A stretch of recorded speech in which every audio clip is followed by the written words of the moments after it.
Your Eye on Annapolis daily news brief keeps you informed about what's happening in Annapolis, Anne Arundel County, and Maryland. Local news, local sports, local events, local opinion, and, of course, local weather.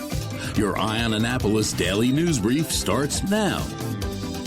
Good morning. It is Tuesday, June 30th, 2026. This is John Frenaye, and this is your Eye on Annapolis Daily News Brief presented by Annapolis Subaru, Covington Olsena, and the SPCA of Anne Arundel County.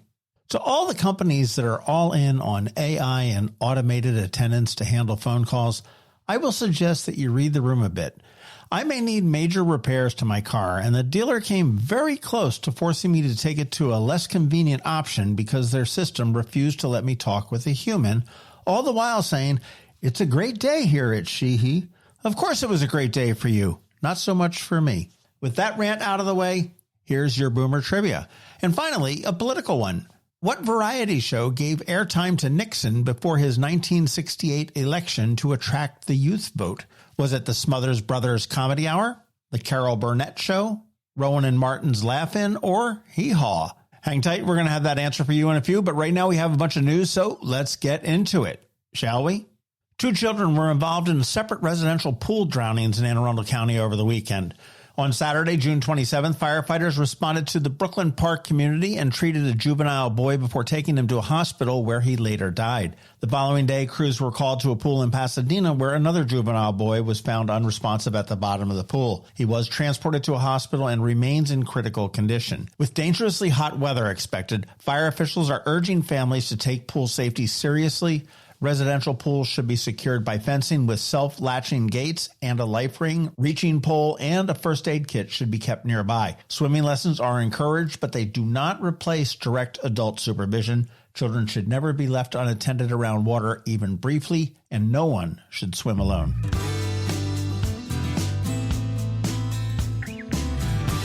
The Capitol has a really good article on another new plan to replace Latitude 38 at City Dock with an 84-room luxury boutique hotel. Architect Peter Filat presented the concept to the city's Planning and Historic Preservation Commissions, although Mayor Jared Littman emphasized that the meeting was purely a courtesy review rather than a formal approval hearing. The proposed 3-story hotel would include rooftop guest rooms, outdoor dining, and 26 parking spaces beneath the building.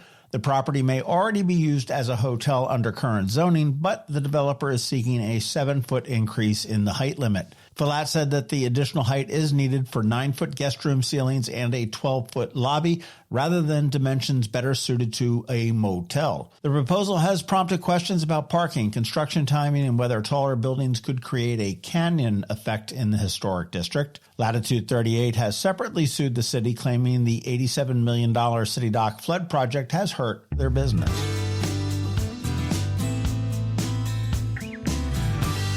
Well, as you know, Annapolis and nearby communities are preparing for a packed Independence Day weekend celebrating America's 250th, with events running from Friday the 3rd through Sunday the 5th.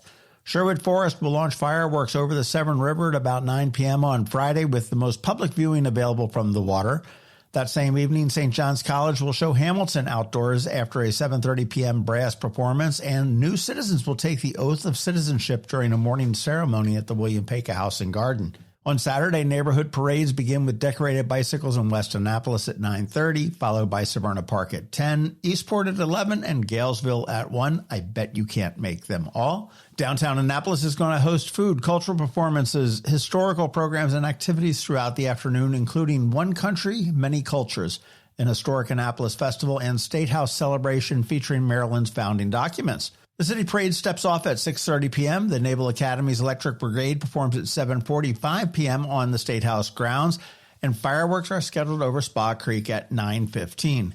Watermark is offering cruises on both fireworks nights, while Capital Sup has a paddle and cookout excursion for downtown display. Premier Lacrosse League All-Star events continue at Navy Marine Corps Memorial Stadium through Sunday. Visitors should arrive early, park once, and walk or use the shuttle. Bring water and sunscreen, and make sure you leave those pets at home. City Dock construction will eliminate viewing from Susan Campbell Park, so advanced planning is especially important. I also want to note that the parade route does not go down Main Street like some realtors are putting all over Facebook. The parade does start up at Amos Garrett Boulevard, which is near the Weston and Westgate Circle. proceeds down West Street, around Church Circle, down Northwest Street, and then out to Calvert Street, and it sort of dissipates there by St. John's College. We do have a complete schedule available at eyeonannapolis.net. You want to check that out.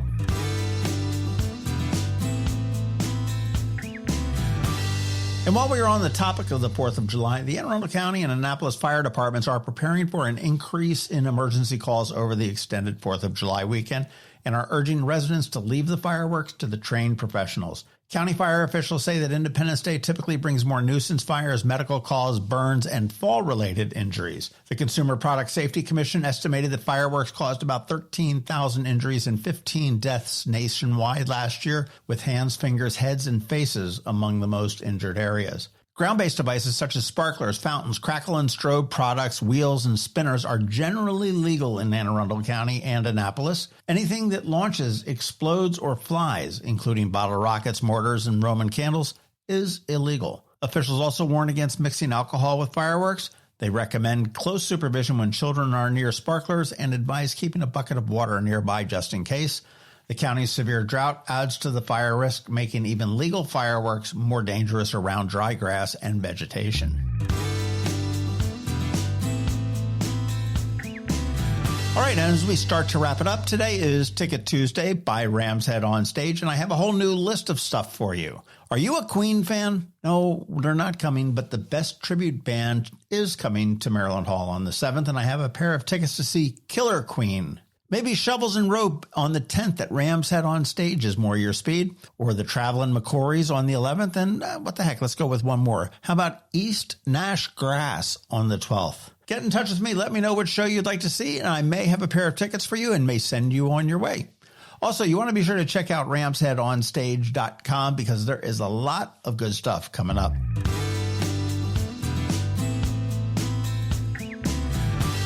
And by now, you do know the drill. Please let your friends, neighbors, and colleagues all know about our daily news recap email. It is free. It comes to your inbox every night at 7 p.m. and it's going to keep you up to speed on all the top local news stories.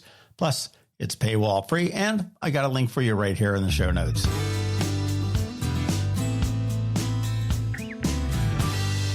All right, now it's time to put this puppy to bed with a quick thank you to you. We'd also like to thank our sponsors for the Daily News Brief: Annapolis Subaru, the SPCA of Anne Arundel County, Macmedics, Covington Alsina, Third Eye Comics, and Hospice of the Chesapeake. As for that trivia question, Tricky Dick Nixon was on Rowan and Martin's Laugh-In, and apparently it worked. All right, now you need to hang tight. We have George Young in your local Anne Arundel County weather coming right up in about a minute, and then your History Minute from Historic Annapolis. So hang tight. Third Eye Comics, the DMV's favorite nerd store featuring comics, anime, toys, games, graphic novels, records, and so much more.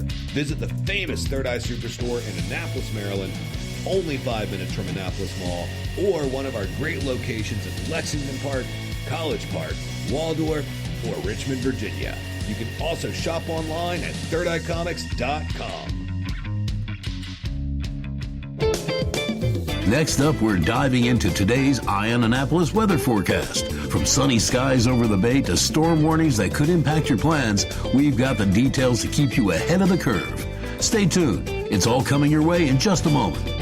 Hey everyone, this is George Young with your Eye on Annapolis Daily News Brief weather forecast for Tuesday, June 30th, last day of June, and it'll be a relatively normal one temperature-wise across the Annapolis region with sunny skies and highs in the upper 80s to lower 90s. Then it will be a very hot stretch for the area Wednesday through at least Sunday, with temperatures Wednesday in the mid to upper 90s with heat index values in the 100 to 105 degree range before hotter temps Thursday and Friday in the 97 to 105 degree range for air temps with heat index values each day likely 105 to 115 degrees. As for the weekend, temperatures will remain in the mid to upper 90s both Saturday and Sunday with heat indices of 100 plus degrees each day as well. Okay, that's it for today. This is George Young for Eye on Annapolis Weather. Make it a great day out there today. Stay healthy and be safe. And be sure to visit eyeonannapolis.net/weather for the latest conditions and forecast information for the Annapolis region, so you can always stay weather informed. There are more than 500 pets in the care of the SPCA of Anne Arundel County that need good homes, and they have so much to offer the rest of us. At Annapolis Subaru, we are committed to helping the SPCA see that these animals stay safe and healthy. All year long, Annapolis Subaru partners with the SPCA to host pet adoption events, sponsor vaccination clinics, and community events. We feature pets on our weekly Canines and Crosstreks podcast. Our associates and our Subaru customers show up in packs at the Walk for the Animals and Lights on the Bay events. You can help our SPCA find loving homes for these pets. Volunteer, donate, foster, read a book, scratch some ears, or rub some bellies. Show up for the pets in the care of the SPCA of Anne Arundel County. America 250 and Annapolis 250 celebrate our shared heritage. Historic Annapolis brings it to life one story at a time with this week's History Minute. Hi, I'm Corey Ruth, Vice President of Communications at Historic Annapolis. This is your Historic Annapolis History Minute. I'm delighted to be here today with Ben Cornwell, Head Gardener at HA. Welcome. Thank you. Great to be here. People sometimes have told us they don't realize that we've got a beautiful 2-acre garden here behind the Pika House. What could you tell us about it? First of all, that is very common. We get a lot of guests that come in that say, I never knew this was in my backyard. So it's a little hidden gem in downtown Annapolis that was fully restored in the 1970s. It was once a thriving garden. Through the 1800s, it fell into disrepair, the house as well. And it was bought by a tennis champion, and he turned it into a hotel, built a whole big hotel at the back of the house, filled in the garden, just filled it in with dirt and made it level with King George Street. In the 1960s, they were going to tear it down, and they were going to build apartment complexes on the property. So Historic Annapolis rallied the state of Maryland to buy it. And they did a full archaeological dig in the back. They were able to find the foundations for the walls, for the bridge, for the summer house, all the garden beds, all the paths, see how everything flowed down the garden, which is called Chesapeake Falls. Through that, they were able to fully restore to what they think was as close as possible to what it looked like back in the 18th century. I'm certainly glad that they didn't make this into apartment complexes, Me too. tearing it all down. Yeah. For people who do visit the Pika House, in the under passage, if you're going down to use the restrooms, this beautiful new display that shows photos and paintings over time where you can see what it once looked like. It's astonishing to see. It's a marvel that they spent so much time to save this place and how many archaeologists they had here digging through the feet of dirt to find where foundations were and how things were laid out. Painstaking work, I'm sure, on their part. What's in bloom if people were to come today, and what's your favorite part of the garden? If you were to come today, flower parterre is booming right now.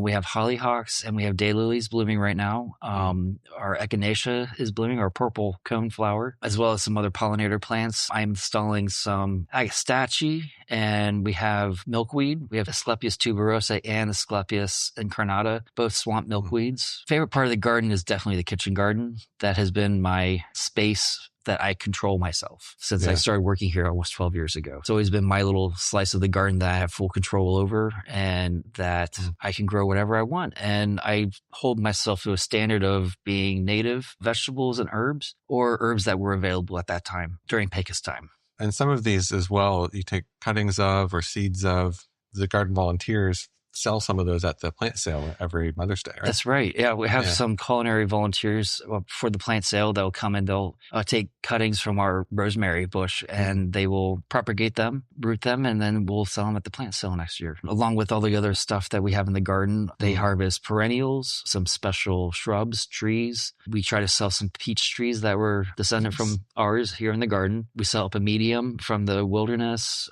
We try to dig up buckeyes from our Washington buckeye. Oh, wow. To sell for the sale. Yeah. We just go around the garden with volunteers, and then we sometimes just go space to space and see what's available. And if they can dig it up maybe and sell it for next year. And people really like that too. The customers that come for our plant sale, they want to have a piece of the garden. Yeah, like there's something special about that. This came from the Peka garden. Yeah, this is special. You can come visit the garden between 10 and 5 during the summer, except Fridays and Saturdays when it closes at 3 for private events. General admission is $5, or combine it with a guided tour of the William Peka House for $12 total. Both are free for HA members. For more details, please visit our website, annapolis.org. Well, thanks again for your time. Really appreciate it. Absolutely. It was great being here. Thank you. This has been your Historic Annapolis History Minute. Have you ever thought, I think I'm okay, but you just want to know for sure? Covington Alsina is right here in Annapolis, helping women put a clear plan around their money, their goals, and their life. For over a decade, they've helped women turn uncertainty into clarity with practical guidance built around real life. Whether you're making a career move, planning for retirement, managing investments, or sorting through tax and estate planning, Covington Alsina helps you get organized and move forward with confidence. And if you like to learn before you leap, Covington Alsina hosts monthly educational events, virtual and in person. Learn more at CovingtonAlsina.com and click events, or call the Annapolis office at 410-457-7165. CovingtonAlsina.com, at the intersection of women and wealth. Advisory services offered through Covington Alsina, a registered investment advisor. Investing involves the risk of loss and unless otherwise stated is not guaranteed. You've been listening to the Eye on Annapolis Daily News Brief. Tell your friends and colleagues, this is the podcast where you can keep up on the latest with what's going on in Annapolis and Anne Arundel County. And don't forget about our website, eyeonannapolis.net, where you can find even more information. And make sure you follow us on Facebook at All Annapolis and on Twitter at Eye on Annapolis. This Daily News Brief podcast comes to you every Monday through Friday at 6 a.m.